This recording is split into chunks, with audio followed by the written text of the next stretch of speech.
conversations that took place at this week's G20 Social Summit, which ended yesterday, which was on Thursday. One of those conversations is the fact that it is going to be important for South Africa to make sure it isn't just a talk shop, but rather a gathering to put into action issues plaguing the continent. One person who has been watching developments at the summit is a feminist activist from Cameroon, Eucharia Nkengafack, who now joins us live in studio. Eucharia, how are you today? And thank you for making time for us on Africa Update. Thank you so much for having me here today. I'm doing well and happy to see the smiling faces here in Johannesburg, but also to see how you all are putting your hands together in fighting violence against women and girls. Yes, most definitely. Now, let's start off with the work that you are doing in Cameroon, especially focusing on gender-based violence. Yes, in Cameroon, gender-based violence is also recurrent, just like in every other country, and just like recently South Africa has declared it a national disaster. And while here at the G20 Social Summit, one of my advocacy points in the different spaces I had as Women of the South Speak Out Fellow was to contribute in the conversations on how different stakeholders in their different spaces can take up their leadership roles and can take up the actions that they do what they can do in their different spaces to ensure that women and girls have an opportunity to speak up for themselves. They are safe to speak up and they have an opportunity to be heard. And also that different stakeholders contribute in setting up structures that help them to really recover, survival-centered care, so that the development we are all seeking, they will be part and parcel of the process. They will not be left out because of violence that they experience.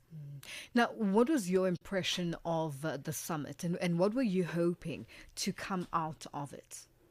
All right. So my impression about the summit, first of all, is because I think it's important for us to have these gatherings where we are able to, where there are global voices.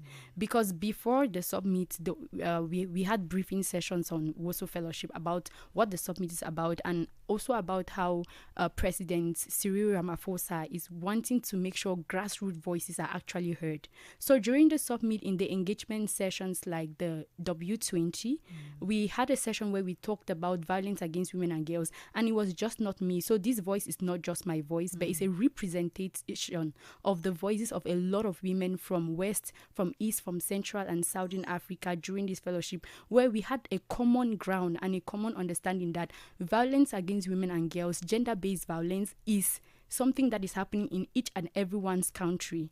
And so we cannot afford to relent our efforts. During this summit, we share our voice, we speak up, we share the experiences and the things we see happening in our country, but then we bring our voices together to say, what is happening in XYZ country that I can learn from? And what is the common goal? To stand in solidarity as young women in the spaces where we are and speak up against violence and ensure that our different actions, big or small, contribute in ending the violence. And the opening of the summit emphasized gender-based violence against women and girls. It talked about other development issues, climate change and financial inequalities overall. Then you realize that some of these inequalities are seen through violence against women and girls. And we need the allyship, we need the multi-stakeholder engagements, but we also need men and boys to come on board because it's for everyone, it's for humanity, it's for development, and it's for sustainability. So the essence is, let's harness our voice, let's come together, let's rethink and reflect and make sure whatever we do, we reduce and get to a point where gender-based violence is no more recurrent, but it's history. And we start living lives happily together in development and sustainability, so that everybody, regardless of their gender, everybody, including women and girls who are now experiencing violence, can live in a violent-free world and equally, meaningfully participate in all processes that can lead to the new and beautiful world, peaceful world that we are all looking for. And how are you hoping the leaders at the summit deal with the challenges that have been raised? Because it's not the first time these challenges have been raised. It might be at a bigger scale, but they're there on a daily basis. Okay. I'm hoping, first of all, that the declaration from the just ended social summit, Yes. first of all, it reaches the global leaders who will be meeting, who will be meeting soon, and they first of all make it priority on their list. And they and then they take into consideration the different preventive measures that have to be implemented to end violence against women and girls. Because if we end at the declaration and we go and we keep it in our folders and our files, then we have started something, but we have not made progress. The only way to make progress is to action the declarations, is to make sure global leaders have it in their agenda, but also that they mainstream it into the different sectors of their programming, to ensure that different sectors make prioritize their activities and mainstream gender in everything that they do, and they consider that violence against women and girls is not supposed to happen in any sector. Then from there you realize that safe spaces will start being created, and everybody, women and girls, will have an opportunity to better engage. Now after that, they should also, global leaders should be able to create opportunities where they support local initiatives.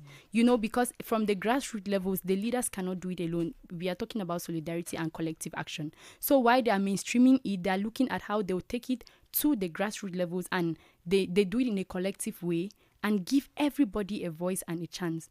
But also global financing has to come into place, because if we finish talking and the initiatives are not supported, if the initiatives are not funded, then nothing will still happen. For example, if you have to create safe spaces for women and girls, if you need to provide survival-centered care, if you need to engage in advocacy initiatives, awareness-raising initiatives, they require financing as well. We need the political will to step in, because these are the leaders that have been given the mantra to serve the people. So if they do not incorporate it into their leadership agenda, then it is still not going to yield the fruits that we want to see: a violence-free world, a world where women and girls live dignified lives. So I think the call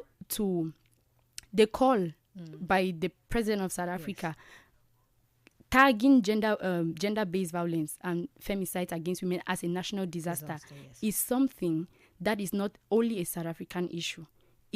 For me, I think it's symbolic of what is happening in other countries, based on my interactions with young women from other countries, especially within the fellowship, because they come from different parts of Africa. So that is, I think it's symbolic, and it's a pattern that is happening in Africa. Maybe South Africa has documented a lot of it, and they're able to have these statistics.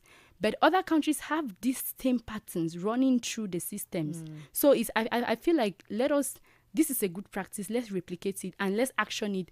And at the end of the day, let's make sure we contribute in ending violence in the different spaces where we are. In this fellowship where I'm Women of the South Speak Out Fellowship, we say, in every space where you are. Yeah, thank you. Yes, no. Go ahead. Just finish off that sentence. Yeah, the mantra we use is that in every space where you are, be bright in that corner. It means wherever you are, big or small, whatever space, that you make every contribution to promote equality, to promote development, and to promote sustainability. Eucharia, it's been a pleasure. Thank you for joining us on Africa Update. Thank you so much for having me.